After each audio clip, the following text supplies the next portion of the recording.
பின்னது உலகம் அதனால் உழந்தும் உழவே தலை.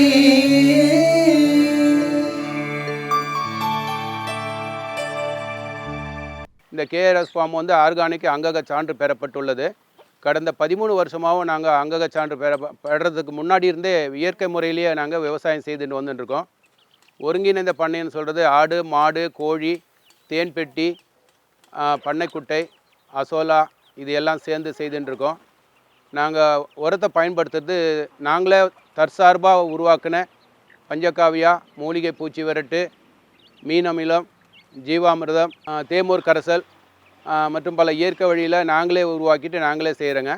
இப்போ நம்மக்கிட்ட இருக்கிறது வந்துட்டு ஒரு 5 வகையான நாட்டு மாடுகள் இருக்குது, ஒரு 3 வகையான கிரு பசுகள் இருக்குது, அடுத்து காங்கிரேஜ் இன பசு ஒன்று இருக்குது, அதுக்கப்புறம் அலிகர் இன பசு ஒன்று இருக்குது. இது 5 வச்சு நாங்கள் பராமரிச்சுட்டு இருக்கோம். அதுக்கு அடுத்தபடியாக தலைச்சேரி ஆடுகள் இருக்குது, ஒரு 5 பெட்ட ஆடும் ஒரு கடா ஆடும் வச்சு வளர்த்துட்டு இருக்கோம். இப்போ அதில் வந்து 3 வந்து குட்டி போட்டிருக்குங்க, இன்னும் 2 சினையாக இருக்குது.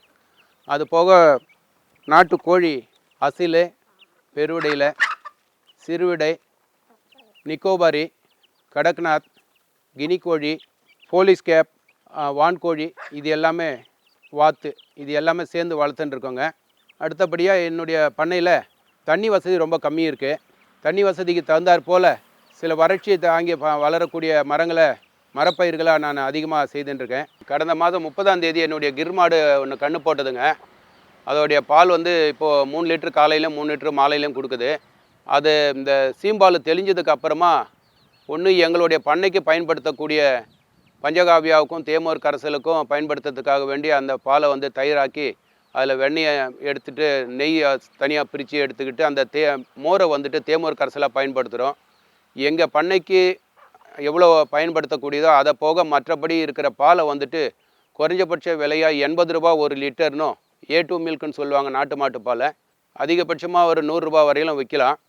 இப்போ இது இந்த சிவப்பு மாடு இருக்குது இல்லைங்களா, இது வந்துட்டு ஒரு கன்று போட்டு 2வது கண்ணுக்கு நான் வாங்கியிருக்கேங்க. இது வாங்கியிருக்க இந்த சிவப்பு மாடு வந்துட்டு கிரீனத்தை சேர்ந்தது. அது இன்னும் இளம் சேனையாக இருக்குது. அடுத்தபடியாக அங்கே இருக்கிறது அந்த வெள்ளையும் சிவப்பும் சேர்ந்தது. அது இப்போ இது 2 கன்று போட்டுட்டு 3வது கண்ணுக்கு நான் வாங்கியிருக்கிறேன். அதுவும் கிரீனத்தை சேர்ந்தது. கிரீனத்தில் ஒரு வகை, அது வேறு வகைப்பட்டது. இந்த காதில் போட்டிருக்கிற ஒரு டோக்கன் இருக்கு இல்லைங்களா, கம்பல் போல், அந்த கம்பல் வந்துட்டு குஜராத்திலேருந்து பர்மிஷன் போட்டு வாங்கிட்டு வரும்போது அவங்க இதுக்கு ஒரு நம்பர் ஐடென்டிஃபிகேஷனுக்காக பார்கோடுன்னு கொடுக்குறாங்க. அவங்க அந்த காதில் அதை போட்டு தான் அவங்க அங்கேருந்து பர்மிஷன் எழுதி கொடுத்து பர்மிஷனோடு வருதுங்க. அதுக்குரிய தான் அந்த கம்பல். அதையே வந்துட்டு இந்த பார்கோடே வச்சு நம்ம இங்கே பேங்க் லோன் வாங்கினாலும் இன்சூரன்ஸ் பண்ணனாலும் இந்த பார்கோடையே பயன்படுத்தி அப்படியே அவங்க பதிவு பண்ணிக்கிட்டு நமக்கு லோனு கொடுக்குறாங்க, இன்சூரன்ஸும் பயன்படுத்த முடியுங்க. இந்த கிர்மாடோடைய சிறப்பு அம்சம் என்னன்னு சொன்னால், காது 2மே வந்து நீளமாக பெருசாக கீழே தொங்கின மாதிரி இருக்கும். அடுத்தபடியாக கொம்புகள் வந்து பின்னோக்கி வளைஞ்சது போல் இருக்கும். கொம்பு வந்து ரொம்ப பருமனாக இருக்கும். நெத்தி அகண்டும், முகம் அதாவது வாய்ப்பகுதி குறுகியும், நெத்தி மட்டும் நல்லா பெருசாக அகலமாக இந்த காட்டு எருமைக்கு உள்ளது போல் இருக்கும் அதோடைய நெத்தி மண்டை எல்லாம்.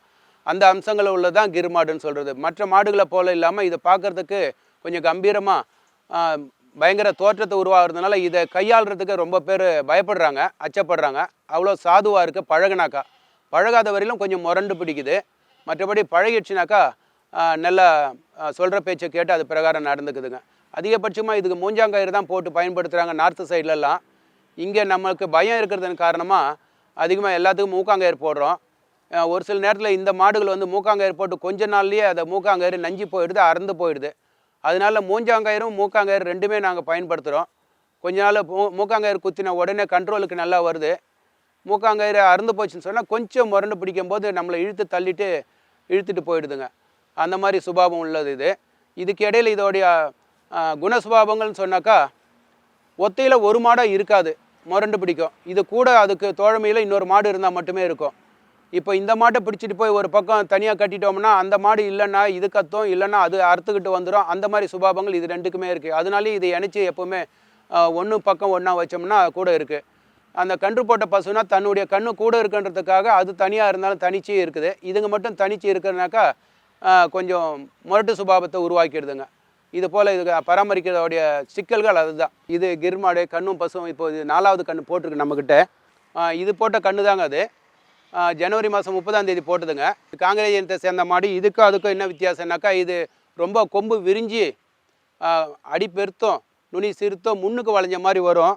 பார்க்குறதுக்கு அதை விட இது பயங்கரமாக இருக்கும். இதுக்கும் மூஞ்சாங்கயிறு தான் அவங்க பயன்படுத்துகிறாங்க. நாங்கள் இங்கே மூக்காங்கயிறு குத்தி வச்சுருக்கோம். இது வந்து கிழப்பசு.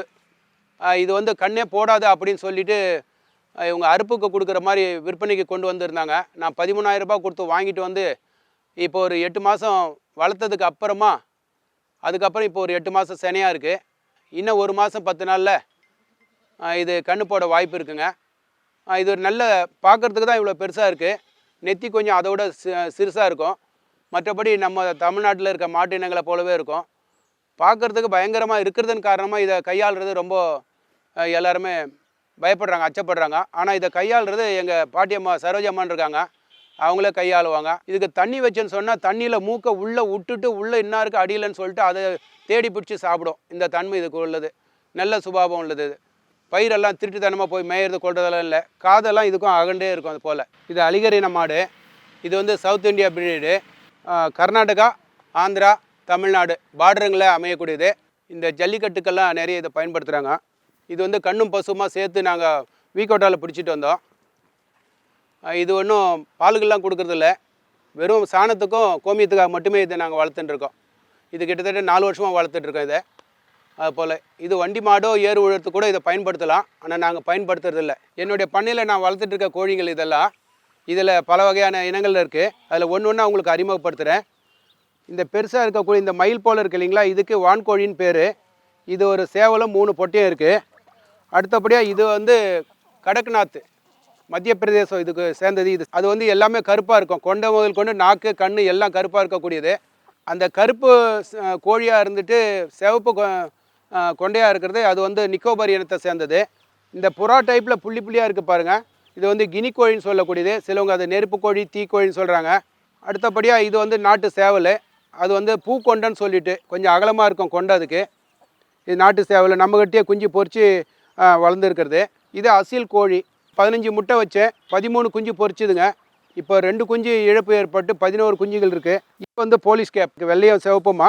போலீஸ் கேப்னு எதுக்கு சொல்கிறேன்னா, காலில் ரோமங்கள் இருக்கும், தலையிலையும் ஒரு போலீஸ் தொப்பி போட்ட மாதிரியே இருக்கும். இது ஃபேன்சி டைப் கோழிங்க. அது இந்த வகைகள் எல்லாம் இருக்குது. கடக்நாத் கோழி வந்து மருத்துவ மகத்துவம் ஜாஸ்தி உள்ளதன் காரணமாக அந்த மாமிசமும் அதை முட்டை எல்லாமே வந்துட்டு நல்ல விலை போகுது அப்படின்னு சொன்னாங்க.